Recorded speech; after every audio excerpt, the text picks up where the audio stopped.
ನಿಮ್ಮ ಡಾಕ್ಟರ್ ನೇರ ಪ್ರಸಾರ ಕಾರ್ಯಕ್ರಮಕ್ಕೆ ಸ್ವಾಗತ. ನಾನು ಶಕುಂತಲಾ ಭೂಷಣ್. ಒತ್ತಡದ ಜೀವನ, ಬದಲಾಗ್ತಾ ಇರೋ ಜೀವನ ಶೈಲಿ, ಜನರಿಗೆ ನೂರಾರು ಆರೋಗ್ಯ ಸಮಸ್ಯೆ. ಯಾವ ಸಮಸ್ಯೆಗೆ ಯಾವ ಚಿಕಿತ್ಸೆ ಅನ್ನೋದೇ ದೊಡ್ಡ ಚಿಂತೆ. ಇಂತಹ ಸಮಸ್ಯೆ ಇರೋರಿಗೆ ಒಂದೇ ವೇದಿಕೆಯಲ್ಲಿ ಸಿಗುತ್ತೆ ಉತ್ತರ. ಇದೇ ಜೀವನನ ವಿಶೇಷ ಕಾರ್ಯಕ್ರಮ ನಿಮ್ಮ ಡಾಕ್ಟರ್.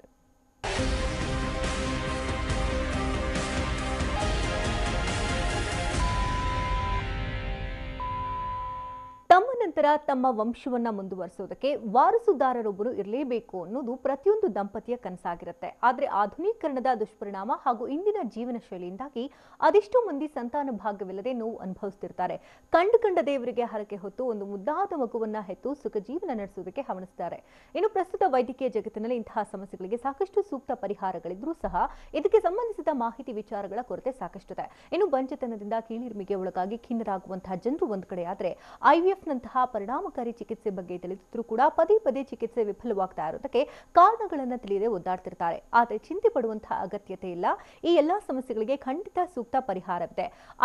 IVF ಅಂತ ಅಂದ್ರೆ ಏನು, ಇದು ವಿಫಲವಾಗೋದಕ್ಕೆ ನಾನಾ ಕಾರಣಗಳಿದೆಯಲ್ಲ, ಅದು ಹೇಗೇನು, ಇದಕ್ಕೆ ಪರಿಹಾರ ಮಾರ್ಗವೇನು ಅಂತ ತಿಳಿಸೋದಕ್ಕೆ ತಾಮರಾ ಹಾಸ್ಪಿಟಲ್ನ ವೈದ್ಯರಾಗಿರ್ತಕ್ಕಂಥ ಇನ್ಫರ್ಟಿಲಿಟಿ ಸ್ಪೆಷಲಿಸ್ಟ್ ಚೀಫ್ ಆಗಿರ್ತಕ್ಕಂಥ ಡಾಕ್ಟರ್ ಅಖಿಲ ಆನಂದ್ ಅವರು ನಮ್ಮೊಂದಿಗಿದ್ದಾರೆ. ಬನ್ನಿ ಅವನ ಕಾರ್ಯಕ್ರಮಕ್ಕೆ ವೆಲ್ಕಮ್ ಮಾಡ್ಕೋಣ. Madam, welcome to the show. ನಮಸ್ತೆ.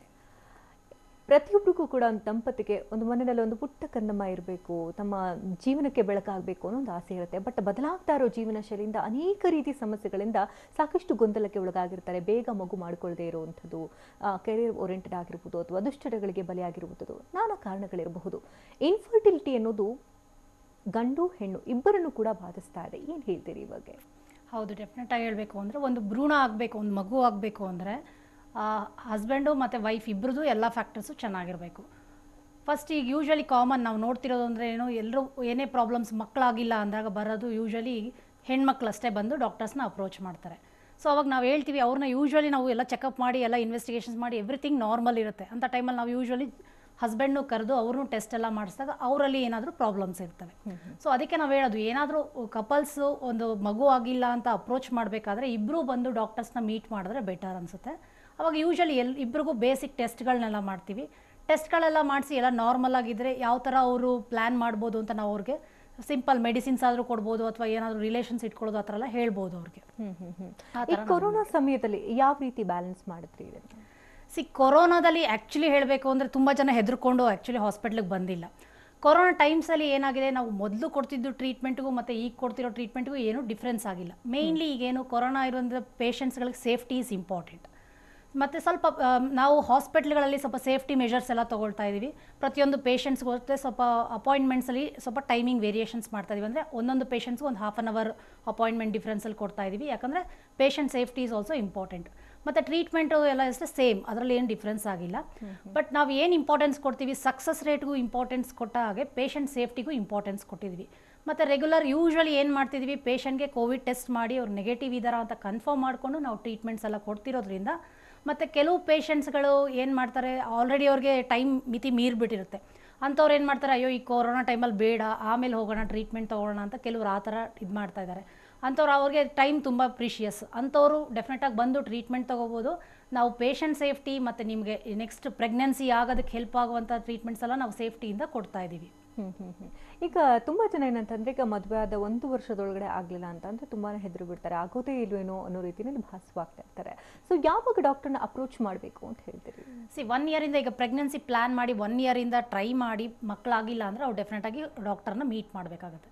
ಸೊ ಡಾಕ್ಟರ್ಸ್ನ ಬಂದು ಮೀಟ್ ಮಾಡಿದ ತಕ್ಷಣ ಅವ್ರಿಗೆ ಹೈಯರ್ ಟ್ರೀಟ್ಮೆಂಟ್ ಅಡ್ವೈಸ್ ಮಾಡ್ತೀವಿ ಅಂತ ಏನಿಲ್ಲ. ಫಸ್ಟ್ ಅವ್ರು ಬಂದು ಡಾಕ್ಟರ್ಸ್ನ ಮೀಟ್ ಆದಾಗ ಕೆಲವು ಬೇಸಿಕ್ ನಾನು ಫಸ್ಟೇ ಹೇಳಿದಾಗ ಬೇಸಿಕ್ ಇನ್ವೆಸ್ಟಿಗೇಷನ್ಸ್ ಎಲ್ಲ ಮಾಡಿ ಎಲ್ಲ ಎವ್ರಿಥಿಂಗ್ ಈಸ್ ನಾರ್ಮಲ್ ಅಂದರೆ, ಕೆಲವ್ರಿಗೆ PCOD ಇರುತ್ತೆ, ಓವ್ಯುಲೇಷನ್ ಆಗ್ತಿರಲ್ಲ, ಮೊಟ್ಟೆಗಳು ಕರೆಕ್ಟಾಗಿ ಬೆಳೆದು ಒಡ್ಕೊಳ್ತಿರಲ್ಲ, ಅಂಥವ್ರಿಗೆ ನಾವು ಸ್ಕ್ಯಾನ್ ಮಾಡಿ ಟ್ರ್ಯಾಕ್ ಮಾಡಿ ಹೇಳ್ಬೋದು. ಮತ್ತು ಕೆಲವ್ರಿಗೆ ಮಿನಿಮಲ್ ಮೆಡಿಸಿನ್ಸಲ್ಲಿ ನ್ಯಾಚುರಲ್ ಸೈಕಲಲ್ಲೇ ಕನ್ಸೀವ್ ಆಗೋರು ಇರ್ತಾರೆ. ಅಂಥದ್ದು ಆಗಿಲ್ಲ ಅಂದಾಗ ನಾವೇನು ಮಾಡ್ತೀವಿ, IUI ಟ್ರೀಟ್ಮೆಂಟ್ ಅಂತ ಹೋಗ್ತೀವಿ. IUI ಟ್ರೀಟ್ಮೆಂಟ್ ಅನ್ನೋದು ಮ್ಯಾಕ್ಸಿಮಮ್ ಒಂದು 3 to 4 ಟೈಮ್ಸ್ ಟ್ರೈ ಮಾಡ್ಬೋದು. ಕೆಲವ್ರಿಗೆ ಏನಾಗುತ್ತೆ, ಗರ್ಭಕೋಶದ ಟ್ಯೂಬ್ಸ್ ಬ್ಲಾಕ್ ಇರುತ್ತವೆ, ಅಂಥದ್ದೇನಾದರೂ ನಮ್ಗೆ ಡಿಟೆಕ್ಟ್ ಆದಾಗ ಸಿಂಪಲ್ ಟ್ರೀಟ್ಮೆಂಟ್ಸ್ ಎಲ್ಲ ವರ್ಕ್ ಆಗಲ್ಲ. ಅಂಥವರೆಲ್ಲ ಡೆಫಿನೆಟಾಗಿ IVF ಅನ್ನೋದಕ್ಕೆ ಹೋಗಬೇಕಾಗುತ್ತೆ. ಸೊ ಸಿಂಪಲ್ ಟ್ರೀಟ್ಮೆಂಟಲ್ಲಿ ಟ್ರೀಟ್ ಆಗಿ ಕೆಲವ್ರು ಕನ್ಸೀವ್ ಆಗಿರೋರು ತುಂಬ ಜನ ಇದ್ದಾರೆ. ಮಿನಿಮಲ್ ಅಂದರೆ ಯಂಗ್ ಏಜಲ್ಲಿ ನಾವು ಅಪ್ರೋಚ್ ಮಾಡಿದಷ್ಟು ಟ್ರೀಟ್ಮೆಂಟ್ ಚೆನ್ನಾಗಿ ಸಿಗುತ್ತೆ. ಈಗ IUI ಅಂತ ಹೇಳ್ತಾ ಇದ್ರೆ ಅಂದರೆ ಯಾರಿಗಿದು ಸೂಕ್ತ ಅಂತೀರಿ? IUI ಅನ್ನೋರು ಈಗ ನ್ಯಾಚುರಲ್ ಸೈಕಲ್ ಟ್ರೈ ಮಾಡಿ ಕನ್ಸೀವ್ ಆಗಿಲ್ಲ ಅಂತವ್ರಿಗೆ ನಾವು IUI ಅಂತ ಅಡ್ವೈಸ್ ಮಾಡ್ತೀವಿ. ಸೊ ಅಂದರೆ IUI ಯಾವ್ರಿಗೆ ಕೊಡ್ತೀವಿ ಅಂತಂದರೆ ಟ್ಯೂಬ್ಸ್ ಓಪನ್ ಇರಬೇಕು, ಗರ್ಭಕೋಶದ ನಾಳಗಳು ಎರಡು ಓಪನ್ ಆಗಿರಬೇಕು, ಮತ್ತು ಅವ್ರಿಗೆ ಟೈಮ್ ಆಗಿ ಎಗ್ ರಿಲೀಸ್ ಆಗ್ತಿರಬೇಕು, ಮತ್ತು ಹಸ್ಬೆಂಡ್ ಸೆಮೆನಾಲಿಸಿಸ್ ಮಾಡಿದಾಗ ಅವರಲ್ಲಿ ಹಸ್ಬೆಂಡಲ್ಲಿ ವೀರ್ಯಾಣುಗಳ ಕೌಂಟು ಚೆನ್ನಾಗಿರಬೇಕು, ಮತ್ತು ಮೊಟಿಲಿಟಿ ಚೆನ್ನಾಗಿರಬೇಕು, ನಾರ್ಮಲ್ ಫಾರ್ಮ್ಸ್ ಅಂತ ಹೇಳ್ತೀವಿ. ಇವು ಮೂರು ಚೆನ್ನಾಗಿರುವಂಥವ್ರಿಗೆ ನಾವು IUI ಅಂತ ಸಿಂಪಲ್ ಟ್ರೀಟ್ಮೆಂಟ್ ಮಾಡ್ಬೋದು. ಸೊ IUIನ ಮ್ಯಾಕ್ಸಿಮಮ್ 3 to 4 ಸೈಕಲ್ಸ್ ನಾವು ಟ್ರೈ ಮಾಡ್ಬೋದು. ಸೊ IUI ಫೇಲಿಯರ್ಸ್ಗೆ ಏನು ಕಾರಣಗಳು? IUI failures, IUL success rate actually we give only 15 to 18%. ಅಂದರೆ ಮಾಡಿರುವಂಥ IUI ಸೈಕಲ್ ಎಲ್ಲರೂ ಕನ್ಸೀವ್ ಆಗ್ತಾರೆ ಅಂತ ಹೇಳಕ್ಕೆ ಬರಲ್ಲ. ಸೊ ಅವರು ನ್ಯಾಚುರಲ್ ಆಗಿಲ್ಲ ಅಂದಾಗ ನಾವು IUI 3 to 4 ಸೈಕಲ್ಸ್ ಮಾಡಿದಾಗ ಅದರಲ್ಲಿ ಕನ್ಸೀವ್ ಆಗಿಲ್ಲ ಅಂದರೆ ಕೆಲವ್ರಿಗೆ ಏನಾಗುತ್ತೆ, ಎಗ್ ರಿಲೀಸ್ ಆಗುತ್ತೆ, ಬಟ್ ಎಂಡೋಮೆಟ್ರಿಯಮಲ್ಲಿ ಏನಾದರೂ ಪ್ರಾಬ್ಲಮ್ ಇರೋ ಅಂದರೆ ಗರ್ಭಕೋಶದ ಒಳಗಡೆ ಏನಾದರೂ ಪ್ರಾಬ್ಲಮ್ ಇರ್ಬೋದು, ಅಥವಾ ಸ್ಪರ್ಮಲ್ಲಿ ಕೌಂಟು ಮೊಟಿಲಿಟಿ ಅಥವಾ ಜೆನೆಟಿಕ್ ಏನಾದರೂ ಪ್ರಾಬ್ಲಮ್ಸ್ ಇದ್ದರೆ ಕೆಲವರಿಗೆ ಇಂಪ್ಲಾಂಟೇಷನ್ ಆಗೋದು ಪ್ರಾಬ್ಲಮ್ ಆಗುತ್ತೆ. ಓಕೆ, ಒಬ್ರು ಕಾಲರ್ ಇದ್ದಾರೆ, ಮಾತಾಡ್ಸೋಣ. ದೊಡ್ಡಬಳ್ಳಾಪುರದಿಂದ ಮಂಜುಳಾ ಅವರು ಕರೆ ಮಾಡಿದ್ದಾರೆ. ನಮಸ್ತೆ ಮಂಜುಳಾ ಅವರೇ. ನಮಸ್ತೆ ಮೇಡಮ್. ಡಾಕ್ಟರ್ ಇದ್ದಾರೆ, ಮಾತನಾಡಿ. Hello madam. ಹಲೋ, ನಮಸ್ತೆ ಮಂಜುಳಾ, ಹೇಳಿ. ಮೇಡಮ್, ನಮ್ಗೆ 36 ವರ್ಷ ಈಗ. ಓಕೆ. ನಮ್ಗೆ ಏನಂದ್ರೆ ಫಸ್ಟ್ 2 ಮಕ್ಕಳಾಗಿ ಆಪರೇಷನ್ ಆಗಿದೆ, ಕರೆಕ್ಟ್ ಆಪರೇಷನ್. ಮತ್ತೆ ಮಕ್ಕಳು ಬೇಕು ಅಂತ ನಮ್ಮ ಮನೇಲಿ ಹೇಳ್ತಿದ್ದಾರೆ. ಓಕೆ. ಅದು ಏನ್ ಮಾಡೋದು ಅಂತ ಗೊತ್ತಾಗ್ತಿಲ್ಲ. ನಿಮ್ಗೆ ಅದು ಟ್ಯೂಬೆಕ್ಟಮಿ ಅಂತ ಆಪರೇಷನ್ ಆಗಿದೆಯಾ ನಿಮ್ಗೆ? ಮೇಡಮ್ ಆಗಿದೆ.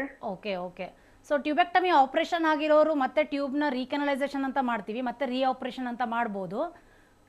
ಒಂದ್ಸಾರಿ ನೀವು ಬಂದು ಭೇಟಿ ಮಾಡಿದ್ರೆ ನಾನು ನಿಮಗೆ ಏನು ಅಂತ ಟ್ರೀಟ್ಮೆಂಟ್ಸ್ ಎಲ್ಲ ಅಲ್ಲಿ ಡೀಟೇಲ್ ಆಗಿ ಅಡ್ವೈಸ್ ಮಾಡ್ತೀನಿ. ಸೊ ಮತ್ತೆ ನಿಮಗೆ ಮತ್ತೆ ಮಗು ಮಾಡ್ಕೊಳ್ಳೋದಕ್ಕೆ ಚಾನ್ಸಸ್ ಇದೆ ಅಮ್ಮ. ಓಕೆ, ಧನ್ಯವಾದ ಮಂಜುಳಾ ಅವರೇ ಕರೆ ಮಾಡೋದಕ್ಕಾಗಿ. ಸ್ವಾತಿ ಕರೆ ಮಾಡಿದ್ದಾರೆ ಬಳ್ಳಾರಿಯಿಂದ. ನಮಸ್ತೆ ಸ್ವಾತಿ ಅವರೇ. ಸ್ವಾತಿ ಅವರೇ, ಡಾಕ್ಟರ್ ಇದ್ದಾರೆ, ಮಾತನಾಡಿ. ಹಲೋ ಸ್ವಾತಿ, ಹೇಳಿ. ನಮಸ್ತೆ ಮೇಡಮ್. ನಮಸ್ತೆ, ಹೇಳಿಪ್ಪ. ಮೇಡಮ್, ನಮ್ದು ಮ್ಯಾರೇಜ್ ಆಗಿ 3 years ಆಯ್ತು. ಓಕೆ. ಒಂದ್ಸರಿ ಮಿಸ್ಕ್ಯಾರೇಜ್ ಆಗಿತ್ತು ಮೇಡಮ್. ಓಕೆ. ಡಾಕ್ಟರ್ ಹತ್ರ ತೋರಿಸಿದ್ರೆ ಅವ್ರು ಏನ್ ಹೇಳಿದ್ರು, ನಂದು ನಮ್ಮ ಹಸ್ಬೆಂಡ್ ಇಬ್ರದ್ದು ಚೆಕ್ ಮಾಡಿದ್ರು, ಅವರು ಎಲ್ಲ ನಾರ್ಮಲ್ ಇದೆ ಅಂತ ಹೇಳಿದ್ರು. ಓಕೆ.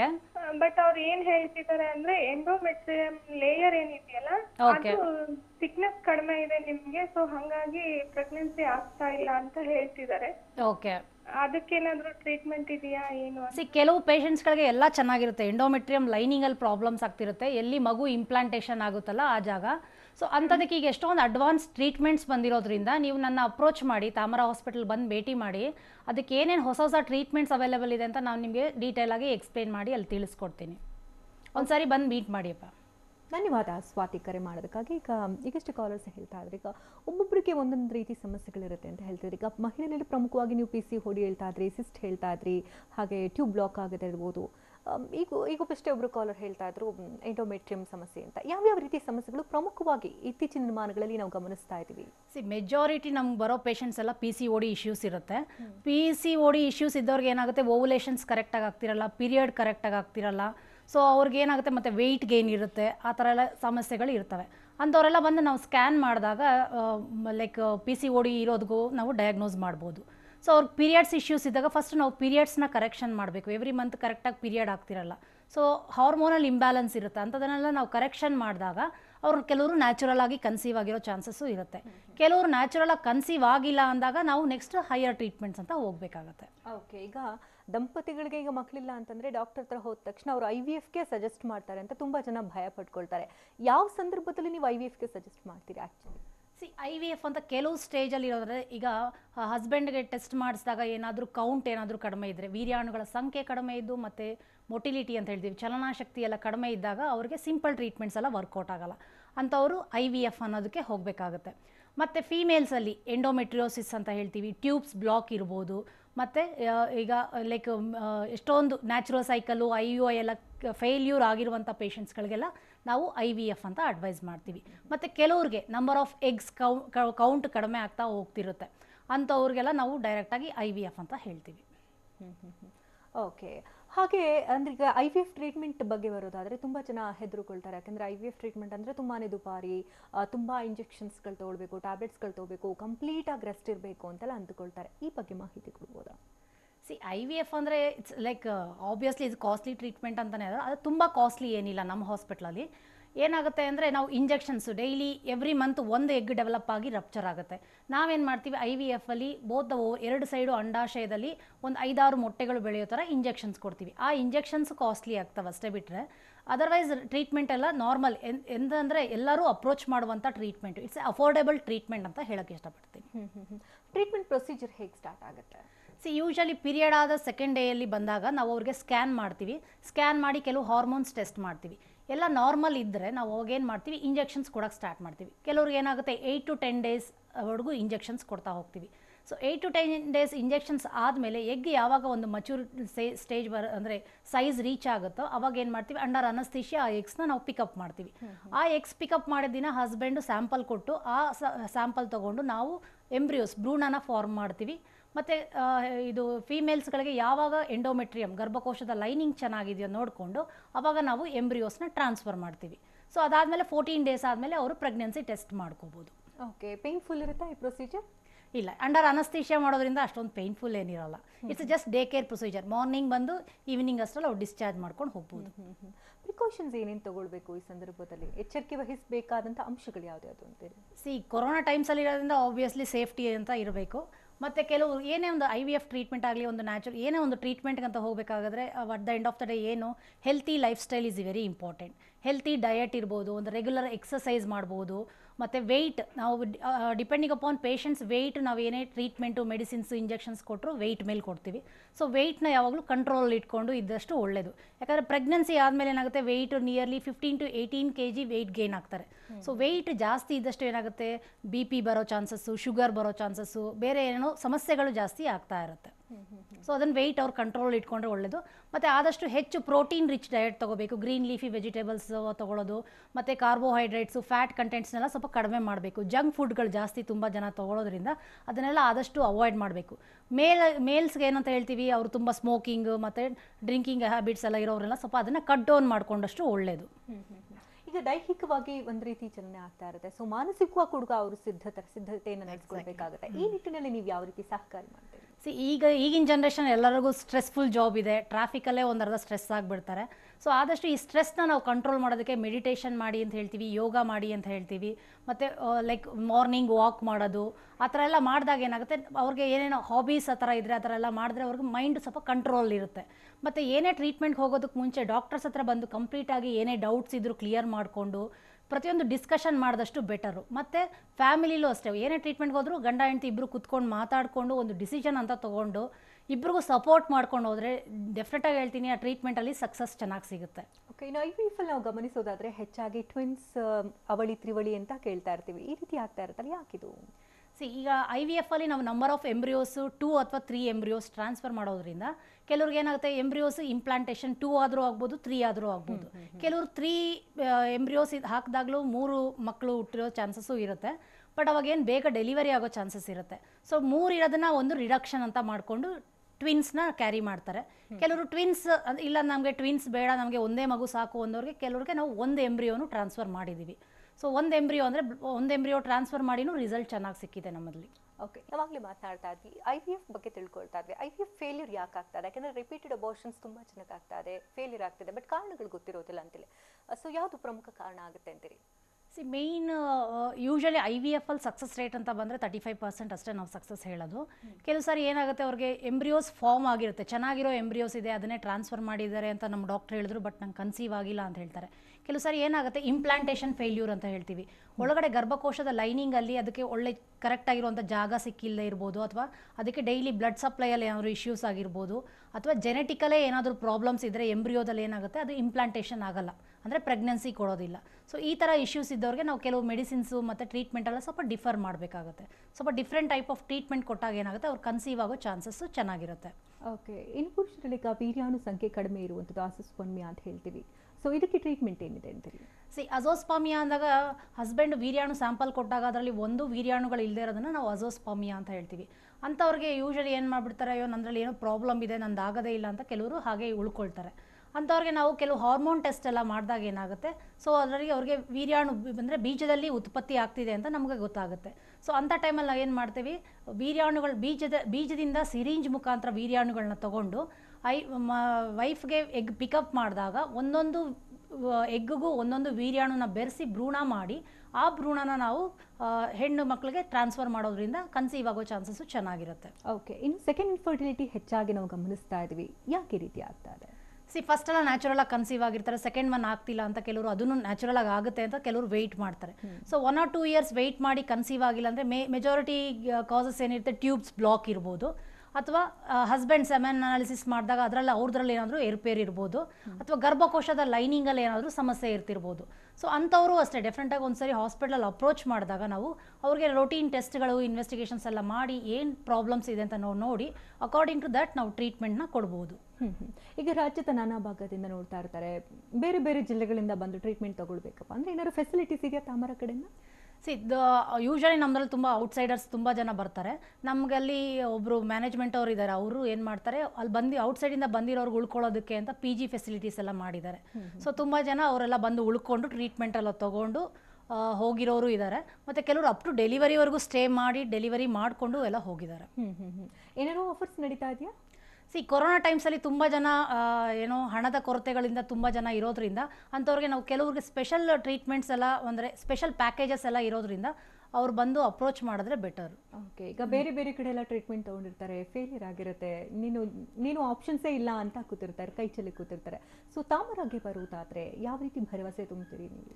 ಸೊ ಡೆಫಿನೆಟಾಗಿ ಅವ್ರಿಗೆ ಪ್ರೀವಿಯಸ್ ಎಲ್ಲ ಏನೇನು ಟ್ರೀಟ್ಮೆಂಟ್ ಕೊಟ್ಟಿದ್ದಾರೆ ಅಂತೆಲ್ಲ ನೋಡ್ತೀನಿ, ಸ್ಟಡಿ ಮಾಡಿಬಿಟ್ಟು ಏನು ಅವ್ರಿಗೆ ಅದಕ್ಕಿಂತ ವಿಭಿನ್ನವಾಗಿ ನಾವು ಏನು ಟ್ರೀಟ್ಮೆಂಟ್ ಕೊಡ್ಬೋದು ಅಂತ ನಾವು ನೋಡ್ಬೋದು.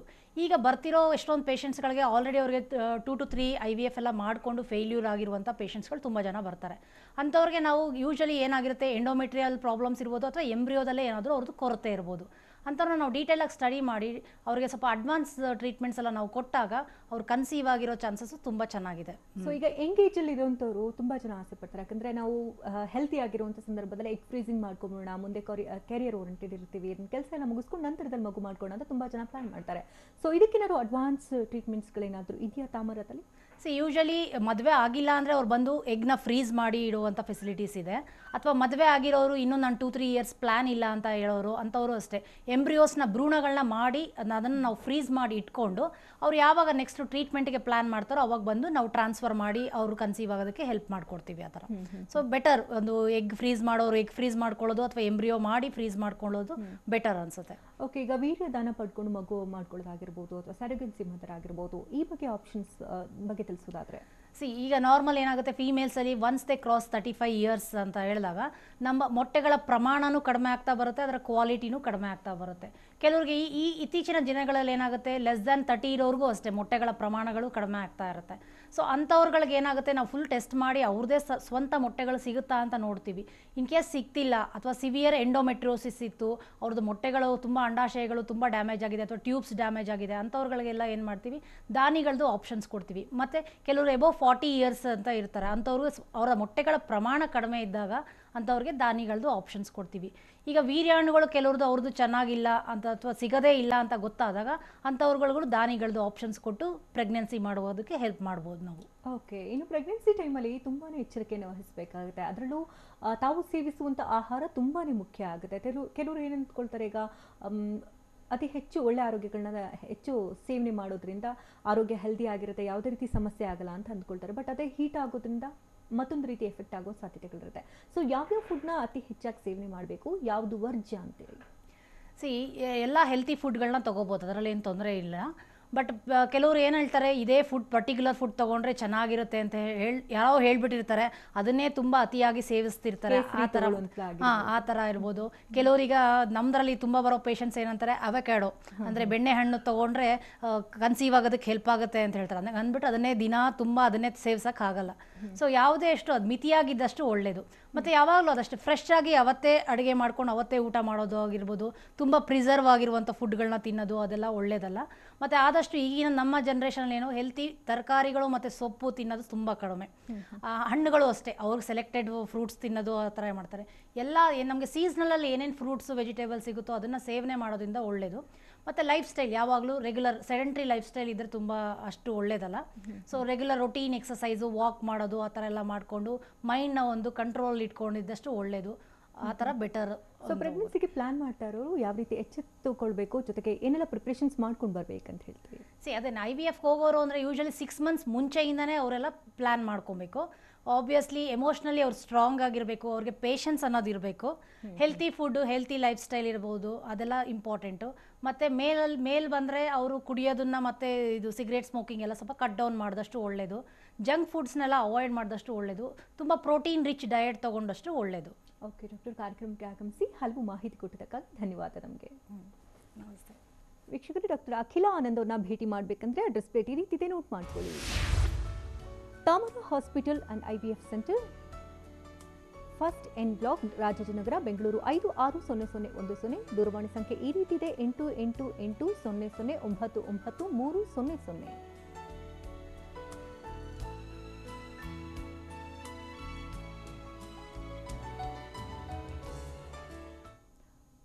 ಇದು ಈ ಹೊತ್ತಿನ ವಿಶೇಷ. ನಿಮ್ಮ ಡಾಕ್ಟರ್. ನಿರಂತರ ಸುದ್ದಿಗಾಗಿ ನೋಡ್ತಾರೆ TV9.